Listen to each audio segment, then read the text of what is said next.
अध्याय 3 कर्मयोग। अर्जुन ने कहा, हे जनार्दन, हे केशव, यदि आप बुद्धि को सकाम कर्म से श्रेष्ठ समझते हैं तो फिर आप मुझे इस घोर युद्ध में क्यों लगाना चाहते हैं?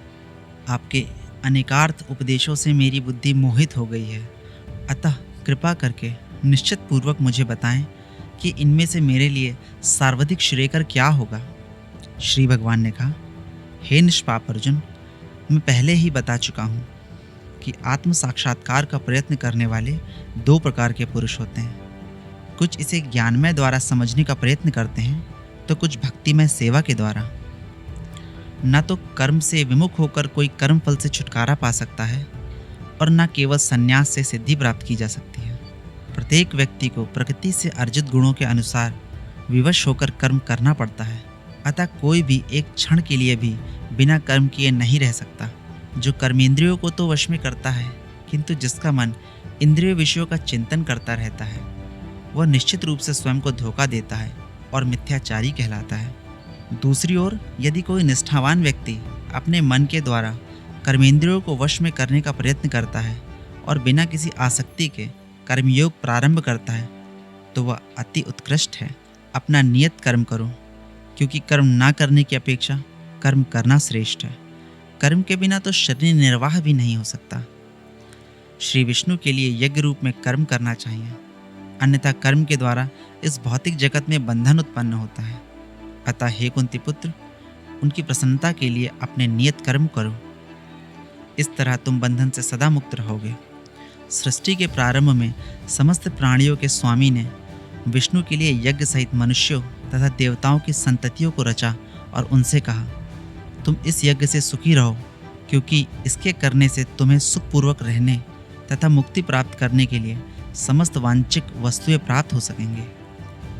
यज्ञों के द्वारा प्रसन्न होकर देवता भी तुम्हें प्रसन्न करेंगे और इस तरह मनुष्यों तथा देवताओं के मध्य सहयोग से सबको प्रसन्नता प्राप्त होगी।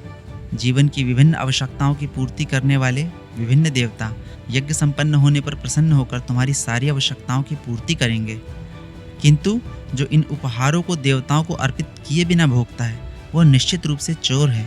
भगवान के भक्त सभी प्रकार के पापों से मुक्त हो जाते हैं, क्योंकि वे यज्ञ में अर्पित किए भोजन प्रसाद को ही खाते हैं। अन्य लोग जो अपने इंद्रिय सुख के लिए भोजन बनाते हैं, वे निश्चित रूप से पाप खाते हैं। सारे प्राणी अन्न पर आश्रित हैं, जो वर्षा से उत्पन्न होता है। वर्षा यज्ञ संपन्न करने से होती है और यज्ञ नियत कर्मों से उत्पन्न होता है। वेदों में नियमित कर्मों का विधान है और ये वेद साक्षात श्री भगवान से प्रकट हुए हैं। फलतः सर्वव्यापी ब्रह्मा यज्ञ कर्मों में सदा स्थित रहता है। हे प्रिय अर्जुन, जो मानव जीवन में इस प्रकार वेदों द्वारा स्थापित यज्ञ चक्र का पालन नहीं करता, वह निश्चय ही पापमय जीवन व्यतीत करता है। ऐसा व्यक्ति केवल इंद्रियों की तुष्टि के लिए व्यर्थ ही जीवित रहता है, किंतु जो व्यक्ति आत्मा में ही आनंद लेता है तथा जिसका जीवन आत्म साक्षात्कार युक्त है और जो अपने में ही पूर्णतः संतुष्ट रहता है, उसके लिए कुछ भी करणीय कर्तव्य नहीं होता। स्वरूप सिद्ध व्यक्ति के लिए न तो अपने नियत कर्मों को करने की आवश्यकता रह जाती है, न ऐसा कर्म करने का कोई कारण ही रहता है। उसे किसी अन्य जीव पर निर्भर रहने की आवश्यकता भी नहीं रह जाती। अतः कर्मफल में आसक्त हुए बिना मनुष्य को अपना कर्तव्य समझकर निरंतर कर्म करते रहना चाहिए, क्योंकि अनासक्त होकर कर्म करने से उसे परब्रह्म की प्राप्ति होती है। जनक जैसे राजाओं ने केवल नियत कर्मों को करने से ही सिद्धि प्राप्त की। अतः सामान्य जनों को शिक्षित करने की दृष्टि से तुम्हें कर्म करना चाहिए। महापुरुष जो आचरण करता है, सामान्य व्यक्ति उसी का अनुसरण करते हैं। वह अपने अनुसरणीय कार्यों से जो आदर्श प्रस्तुत करता है, संपूर्ण विश्व उसका अनुसरण करता है। हे प्रथापुत्र, तीनों लोकों में मेरे लिए कोई भी कर्म नियत नहीं है। न मुझे किसी वस्तु का अभाव है और न आवश्यकता ही है, तो भी मैं नियत कर्म करने में तत्पर रहता हूँ। क्योंकि यदि मैं नियत कर्मों को सावधानी पूर्वक न करूं, तो हे पार्थ, यह निश्चित है कि सारे मनुष्य मेरे पद का ही अनुगमन करेंगे। यदि मैं नियत कर्म ना करूं, तो ये सारे लोग नष्ट हो जाएं। तब मैं अवांछित जन समुदाय वर्ण संकर को उत्पन्न करने का कारण हो जाऊंगा और इस तरह संपूर्ण प्राणियों की शांति का विनाशक बनूंगा। जिस प्रकार अज्ञानी जन फल की आसक्ति से कार्य करते हैं, उसी तरह विद्वान जनों को चाहिए कि वे लोगों को उचित पथ पर ले जाने के लिए अनासक्त रहकर कार्य करें। विद्वान व्यक्ति को चाहिए कि वह सकाम कर्मों में आसक्त अज्ञानी पुरुषों को कर्म करने से रोके नहीं, ताकि उनके मन विचलित ना हो, अपितु भक्ति भाव से कर्म करते हुए वह उन्हें सभी प्रकार के कार्यों में लगाएं। जीवात्मा अहंकार के प्रभाव से मोहग्रस्त होकर अपने आप को समस्त कर्मों का कर्ता मान बैठता है, जबकि वास्तव में वे प्रकृति के तीनों गुणों द्वारा संपन्न किए जाते हैं। हे महाबाहो, भक्ति भाव में कर्म तथा सकाम कर्म के भेद को भली भांति जानते हुए जो परम सत्य को जानने वाला है, वह कभी भी अपने आप को इंद्रियों में तथा इंद्रिय तृप्ति में नहीं लगाता। माया के गुणों से मोहग्रस्त होने पर अज्ञानी पुरुष पूर्णतया भौतिक कार्यों में संलग्न रहकर उनमें आसक्त हो जाते हैं। यद्यपि उनके ये कार्य उनमें ज्ञानाभाव के कारण अधम होते हैं, किंतु ज्ञानी को चाहिए कि उन्हें विचलित ना करें। अतः हे अर्जुन, अपने सारे कार्यों को मुझ पे समर्पित करके मेरे पूर्ण ज्ञान से युक्त होकर लाभ की आकांक्षा से रहित, स्वामित्व के किसी दावे के बिना तथा आलस्य से रहित होकर युद्ध करो। जो व्यक्ति मेरे आदेशों के अनुसार अपना कर्तव्य करते रहते हैं और ईर्ष्या रहित होकर इस उपदेश का श्रद्धा पूर्वक पालन करते हैं, वे सकाम कर्मों के बंधन से मुक्त हो जाते हैं।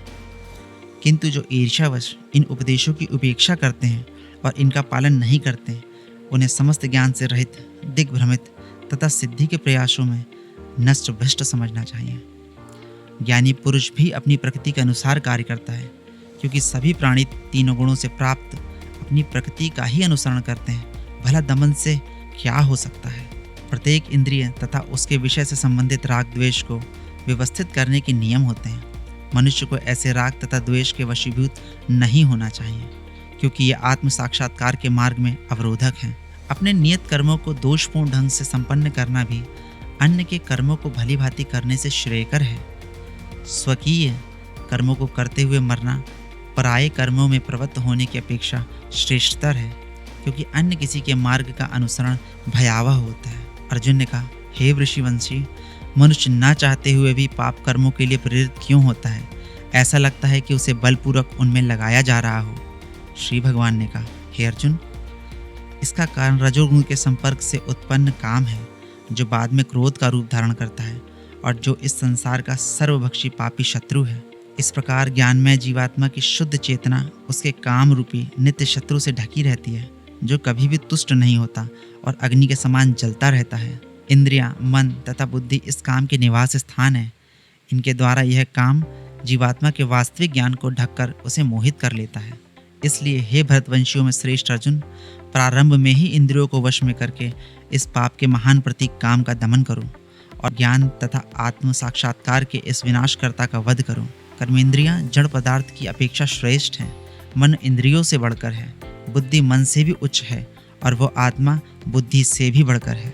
इस प्रकार हे महाबाहु अर्जुन, अपने आप को भौतिक इंद्रियों, मन तथा बुद्धि से परे जानकर और मन को सावधान आध्यात्मिक बुद्धि में स्थिर करके आध्यात्मिक शक्ति द्वारा इस काम रूपी दुर्जय शत्रु को जीतो।